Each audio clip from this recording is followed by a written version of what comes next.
I swear I missed the Saturday chill, but now I'm grown, gotta pay bills. I used to play in late stationary, now it's hard to stay still. Using all my time to climb the A-mill. Lucky Charms was my 8 a.m. meal. On cinnamon toast, honey nut smacks and Cheerios was filling my bowl. Eyes glued to the telly, it was Ed and Eddie. But can you lower your voice, cause I'm missing my show. Look, waking up to some homemade food, Yu-Gi-Oh! What's up, everybody? It's your man, RanDAMan. It's Saturday, which means it's time for Saturday morning cartoons and cereal here at Battleclub Pro. And once again, I have the honor of getting an exclusive interview with probably the biggest name I've had on this show in a very long time. It is the one, the slamming champion, the up and down god, and the man with the finger of power that is better than Ric Flair poking you in the eye. He is hailing from all the way from England. He is the greatest bald-headed man since Sir Wilkins. He is Simon Miller. Hell yeah, what an intro that was. Yeah. Thank you, my friend. I perfect that. It was good. I tried. feel really good right now. I got my cereal ready to go. It's the greatest interview I've ever done. No joke. I don't even care. Listen, it's amazing things to see an entire fan base of wrestling fans just gravitate and latch onto something every wrestling fan I know knows about you. That's crazy to me. That blows my brain. And when I saw you WrestleMania weekend, we're outside of Barclays. Hell yeah. It's because my cameraman just said for us to go the opposite direction of where everybody else was going, and we run into you guys. And first I see Adam, and I'm like, is that Adam I know Cleary? that guy. Yeah. I know that guy. And I'm like, that is Adam. And then shining like a moon on a full moon night, there goes your bald head. Glistening away, right? Glistening away. I told you then I was gonna get you on the show. You did. Come hell or high water. And you smashed it. And I did it. Here we are. I'm having a great time. I genuinely am. It's been a great day. A weird day. But an absolutely great day. Yes. Simon, you just faced Sir Wilkins, fan of the show. He's also been on Definitely Amazing before, the brand. Yeah. In probably one of the most entertaining matches I have seen in indie history. Excellent. How was the match for you when you were in the moment? I mean, I think that was my favorite thing about it, is that sometimes you do matches and you don't really, it's not that you don't grasp the moment, but just so much is going on. But because it was Wilkes' first match, and I don't want to say that I took charge, I don't mean like that, because I've had more matches, so I got a little bit more experience. Right. Seeing him get that reaction, seeing him get it all done in the way that we had talked about, and it's a bit like watching, your son for the first time on a football field. I was like, yeah, you get him, boy. I thought it was awesome. I genuinely think he did an absolutely great job.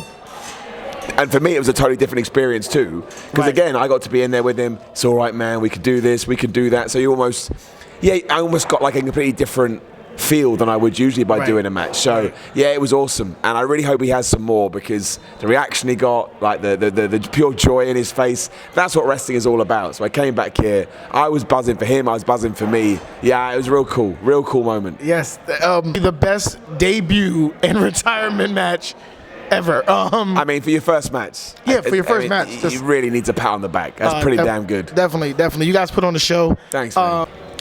This is a wrestling question, because I know we're Saturday morning cartoons here, but I gotta ask a wrestling question. What do you miss most from the current brand of not WWE, but just wrestling period? Do you miss Titantron videos? Do you know what? I think I do. I mean, that's a great. I think I miss Titantron videos. I think I miss sort of the sets having a more sort of independent feel. Right. I always go back to the Backlash 2002 set with the giant blades or whatever that hell was. Like, it made it feel unique. I understand why they don't do it, because they don't have to. Right. And it doesn't really make a huge difference. But no, I think the Trons used to be. Yeah. I get why they do it now, because you see someone's name and you can react. But I think that's actually kind of, especially in WWE, I think it goes to show the music isn't as iconic as it once was too, hence why they need the big names. See, I would like them to go back to more sort of individual, because I think that's really part of being a wrestler. But again, you know, those sets are still amazing. Yeah. Like, my girlfriend knows nothing about wrestling, but when she sees those sets, she's like, wow, that looks cool. So I get, you know, I totally do get it. But yeah, I think those would be absolutely those two. I missed that massively. Like, they were so cool. My other thing I was going to ask you, if you missed this, do you miss the long-term storylines that would travel across like a year? Oh yeah. Well, what's the best thing WWE's doing right now? The Bloodline stuff. That's because we've given it time. And so I really hope everyone looks at this and goes, we can be patient, man. And we as fans, even in 2023, will be patient with you. Exactly. You know, I can't wait till either Sammy snaps or Roman snaps. I'm going to go crazy. I know it's going to happen. That's okay. That makes sense, right? So, yeah, I really would love more of that, because we're going to watch regardless anyway. So the more they can keep me in and enticed, the better. So, yeah, fingers crossed that they do more. It's good. That was the shout out to our new show, Wrestling University, that will be coming up very, very soon. Watch it. Where we talk about all the things that we kind of just talked about now, what we miss from wrestling, and the science behind great promos and great heel work. So, Saturday morning cartoon serial. Got to ask you something about. Let's do it. This is the bit I'm most excited about. So, can you give me your top 3 cartoons of all time? I think I can, yeah. Okay. So, I assume all of these have made it over to America. Okay. I don't think any of these are British, but somebody please tell me if I'm wrong. So the first is going to be He-Man. Okay, right? He-Man. Masters of the Universe. Masters of the Universe. I'm quite old. Older than I'd like to be, but not too old. Okay. And I remember growing up on that cartoon, and it was just like, this is the greatest thing I've ever seen in my life. So similar to wrestling as well, right? Big dude, gets more ripped from nowhere, and running around with, you know, all of that stuff. It's just, oh my gosh, I absolutely loved it. Heelish. Skeletor. Oh man, honestly, like, much like Darth Vader, Skeletor's like the greatest bad guy ever. I flipping love Skeletor. And that ties into my second one, which is Thundercats. Haha! Thundercats. Okay. Right. I tell you my Thundercats story. I love Thundercats so much that they released Mumra's Tomb, right, as like an action figure set. I said, I begged my parents, I gotta get Mumra's Tomb. They're like, you can't have it, it's too expensive. So one day my birthday came, bless their hearts, they got me Mumra's Tomb, and I opened it, and not only was the tomb in there, not only was there one Mumra, oh my gosh, there was 2 Mumras. They'd made a mistake, and they'd sent me 2 Mumras. I was 2 Mumras. I was the happiest guy, the happiest kid in the world. 2 Mumras. And ever since then, I was like, that's it. Thundercats is my jam. Thundercats is my jam. And the other one is so hard, because I've only got one pick now, right? So I start panicking. What do I put in there? Because I was obsessed with cartoons. So I'm going to throw in maybe an out of left field one. Do you remember... I can't remember the name properly. It was either Jason or Jace and the Argonauts. Jason and Argonauts. And the Wheeled... No, it was Wheeled Warriors. Wheeled Warriors. I love that show. But that's what it was based off, Jason and the Argonauts. It was, wasn't it? It was Jason and the Wheeled Warriors. And the Wheeled Warriors. And it never had an ending. I watched every single one of those damn episodes, and then someone cancelled it, you mother Hubbards. So I was absolutely devastated. But it can't really get in there. So I think... no one said that on this show. That's what I wanted to say. To him because the fact that it was only on for like 1 season. Right, and I used to... And it came out, and it got canceled right when it was. I don't know if you guys hear Logic, but Logic's in the building. Dropping facts about Jason the Wheeled Warriors. Which is what he does. He's Logic Facts. I love it. He's the facts guy of the show. I think just because it did have an ending. Do you remember Mask? Yep. I love Which is being turned into a live action movie. Is it now? So, you might be disappointed or very happy. Well, who knows, right? Yeah, I mean, they're the ones, there's 4 technically, but they're the ones as a kid. Every single Saturday, I was like, oh my gosh, I can't believe I get to watch this. And gotta ask you this. You guys usually get a lot more different kinds of cereals over there. Yeah, we do. And apparently we like them more than you. I didn't know this. Yeah. And one of the things that has always amazed me is the differences in names for cereals. Okay. So, I'm going to ask you a did you know? Oh, please. Did you know that Tony the Tiger... Oh, man, you're going to blow my brain. On Frosted Flakes over here, Frosties over there... Yeah. They're not called Frosties. Yeah. They're not called Frosties over here. I didn't know that. Frosted Flakes. Did you know that Tony the Tiger had a family? No, I did. No, I did not. He had a family. He had a son named Tony Jr. and a daughter named Antoinette. I didn't. That's great. His mother was called Mama Tony, which makes no sense. This is the most creatively lame thing I've ever heard. Yes. I love it. Should we give him different names? Nah, just call them all the same. And he had a wife. I forgot his wife's name at the present moment, but he had a wife. And what did they all do? We never got that in England. So here's the thing.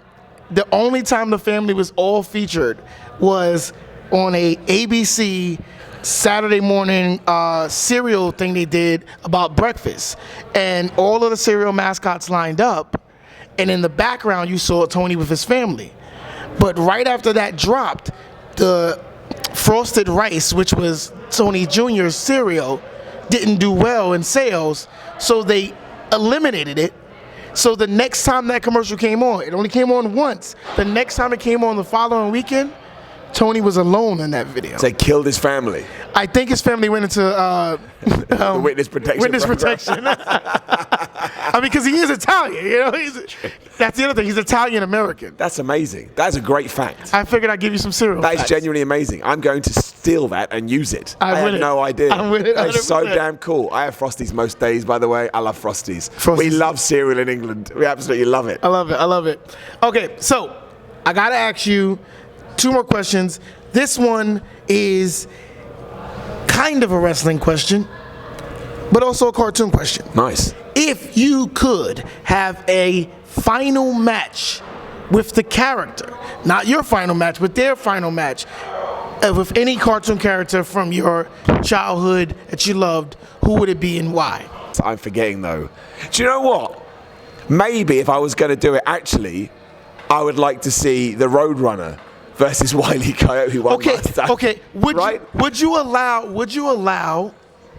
allow yourself to put the Roadrunner over? I think that's what you want to do, isn't it? You gotta put That's the the Roadrunner story. over. Oh, yeah. That's the story. Have you ever seen the rules for that cartoon? Right. Like the Roadrunner always has to be on a road. Right. That's a rule they used to give. That's a the rule. Roadrunner always has to He has to run. be on the road. Every time Wile E. Coyote makes a mistake, it has to be his fault and not the. You're like, Right. wow, they have like a set of rules for set what of they rules. can do. So that's what I think you should do. I think you put them back together, and yeah, the Coyote gets one over the road. Can you imagine the reaction? You'd be devastated. You'd be shocked. That'd be the greatest finish to a cartoon ever. greatest finish The last ever. episode, the Coyote wins, and the Roadrunner's gone. That's what I would go for. Just because that is. Simon Miller just booked it. Honestly, out of all the cartoons, that is the most one-sided thing ever. Definitely one-sided. I don't think you can come up with another one because Skeletor had his moments, especially in that new the He-Man Revelations. cartoon. Holy crap! Great. Skeletor's like just takes everybody out. Spoilers. Takes everybody out for a while. I was genuinely going, Great. What the hell? Really good, right? Really, really good. Very good. Probably one of my favorite reboots they've done. I agree. Besides the Voltron reboot, Yeah. well, Netflix was great. All of them have been done so well. Netflix is doing a great job with I know, I love reboots. it. I love and it. apparently they're rebooting Biker Mice from Mars. I don't know if you've ever heard of it. Really, I know Biker Mice Oh, from yeah. Mars. I love Biker Mice from Mars. Hell yes.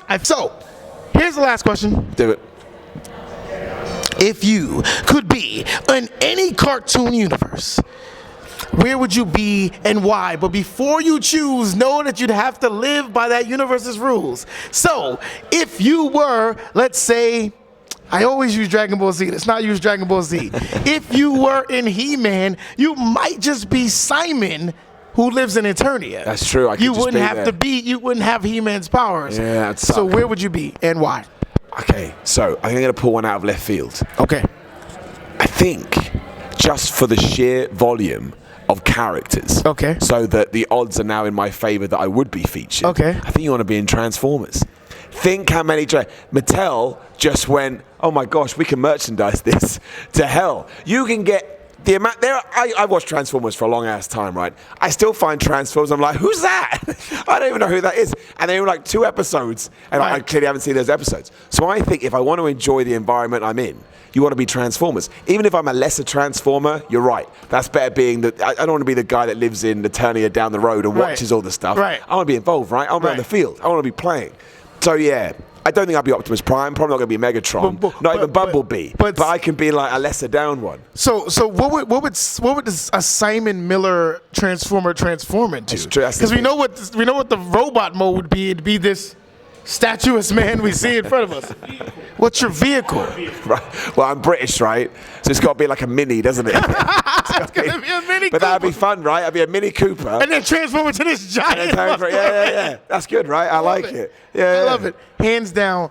One question before you go. So, I don't think I've ever got the answer to this, and I've been watching What Culture for a while. You were what hooked me into Watch Culture. Thank you, man. And then I became a fan of Adam. Excellent. And I tell him all the time, he get his butt back here. Yeah, he's a great guy. You know, Yeah. And then like I loved his NXT ups and downs. Brilliant. You know, so how did What Culture start, and how did you get into that?